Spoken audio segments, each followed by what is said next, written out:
Our next guest has graced the covers of hundreds of fashion magazines. One of the most beautiful women in the world, has walked on every major designer runway.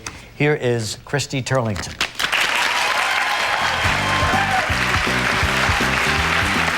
Christy, how you doing? Nice to see you. Hi, Lovely to see you.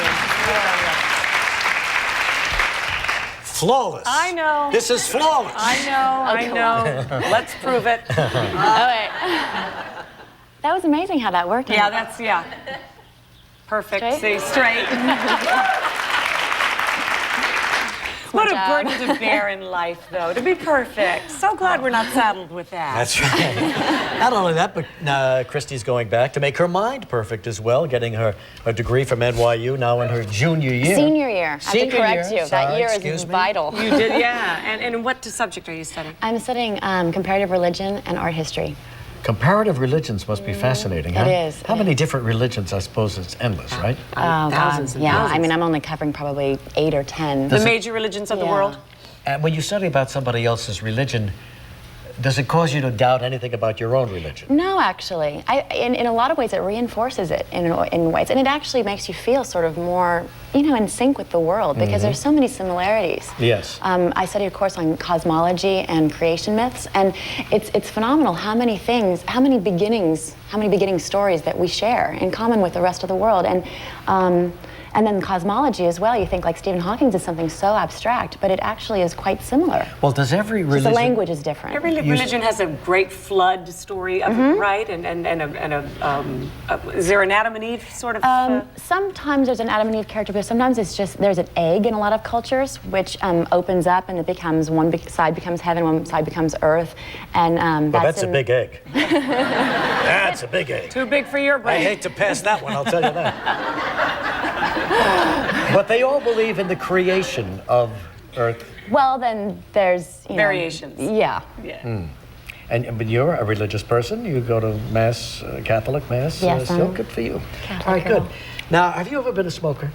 Yes, I was a smoker for probably about 10 years. Why do so many top models smoke?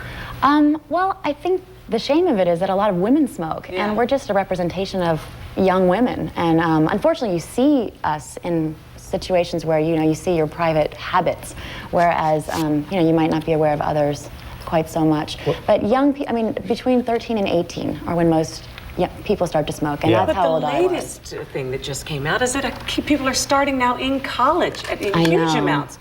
And they know better. That makes no sense. I know. Well, the most interesting new statistic that I heard is that there's a direct link to impotency. And so maybe that'll prevent college. That's going to be the first thing that finally works. And perhaps even infertility, because they haven't done as many studies on women, but that's, I think, a really serious thing that might affect people in a different way than the other information that we already know. But you got involved for a real personal reason. I did. I lost my father a year and a half ago from lung cancer. And he smoked for 50 years or so. And I think he's one of the reasons I started smoking in the first place. I looked up to my dad, and he was, while I didn't like it as a young child and it, would tell him to stop all the time, at a certain point, you start to emulate the people that you admire, and he was that for me. And so... Had he tried to quit during those years? He did. In fact, he had a heart attack at one time, and he had quit for a while, but he had a really hard time. It's an addiction. It's a very serious addiction. And it's like changing your whole lifestyle, and that's what I had to do ultimately 4 years ago when I quit. I stopped drinking coffee, I stopped drinking alcohol temporarily, because otherwise it's just impossible. It really is. It feels impossible. So this is why you've become the spokesperson for the Great American Smokeout, which incidentally begins today. Well, so we take a look at this public service announcement that you made. Okay. I understand it's quite dramatic? Yeah, it's about my dad, so... All right, fine. Christy Turlington and the Great American Smokeout. In my life, there are 2 people in my family who've quit smoking. Me and my dad. For me, it took 7 years. Nothing worked. When I finally did quit for good, I knew it was one of the biggest accomplishments of my life. My dad, it was different for him. He stopped December 1996. Just 6 months before he died from lung cancer. Well, that makes an impact. Pretty powerful. It's just statistics until it happens to somebody you love, isn't it? It's true. And I felt like after he died, I felt I wanted to do something because I had experienced this problem from, I think, most sides that you can. I tried to quit for many years, and it took me a very long time. And then I saw my father die, and in 6 months, you know, gone.